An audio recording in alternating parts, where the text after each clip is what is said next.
Isang mapagpalang araw mga par. For today's video nga ay biyaheng norte muna tayo para may iba naman.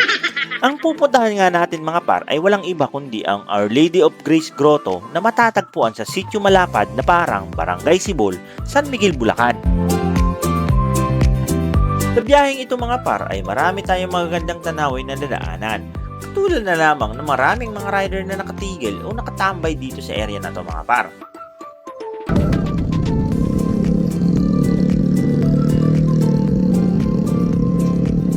Kung sa Marilaki ito mga par, ito yung Manukan.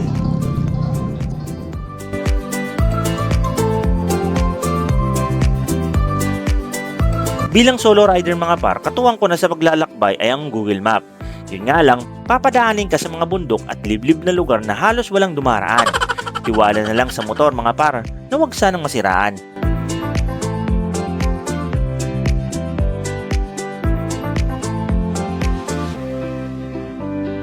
Paglipat ng ilang oras sa taas ng kabundukan mga par ay narating ko na rin ang espaltong daanan na lubos na nagpanatag sa akin bilang isang solo rider.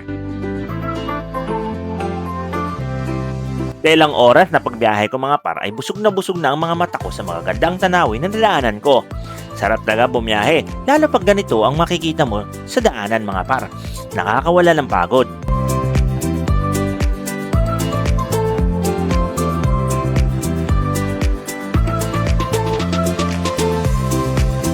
Di nga nagtagal mga par ay narating din natin ang ating destinasyon ng ligtas. Maraming salamat sa Panginoon.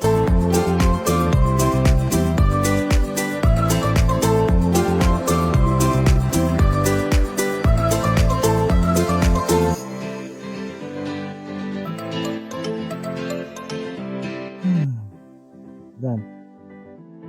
Okay. Okay, good morning mga dogs. Nandito na naman tayo sa pangalawang destination natin. Dito sa Grotto sa San Miguel, Bulacan. So, boundary daw ito ng San Miguel, Bulacan at DRT. So, ngayon, nakita tayo mga dogs.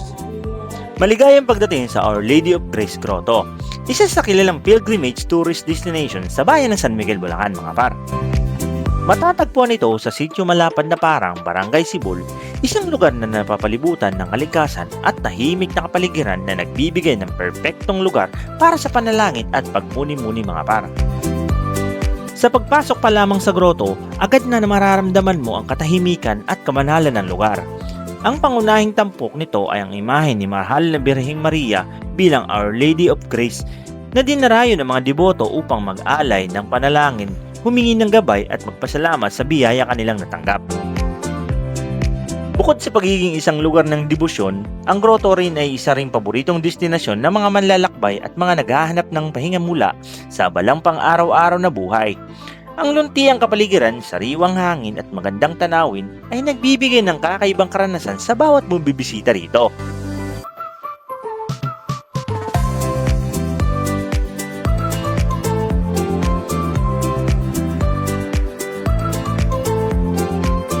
Marami ring mga deboto at turista ang umaakyat at naglalakad sa paligid ng grotto upang magnilay-nilay at palalimin ang kanilang pananampalataya.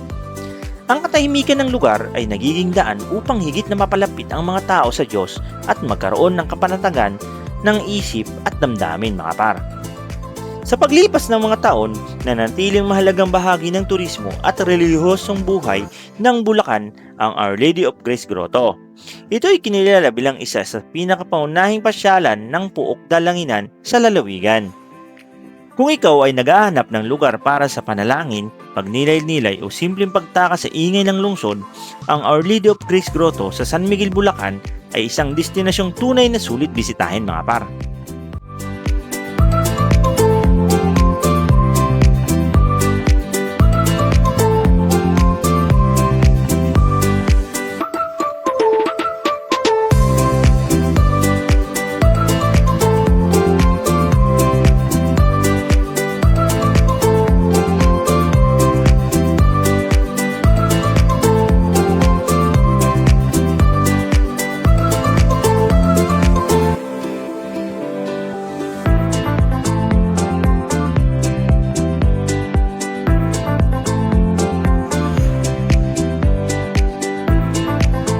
Maraming salamat sa panunood at huwag kalimutang mag-like, mag-share at mag-subscribe para sa iba pang mga kwento tungkol sa kasaysayan ng pananampalataya at magandang lugar sa Pilipinas mga par.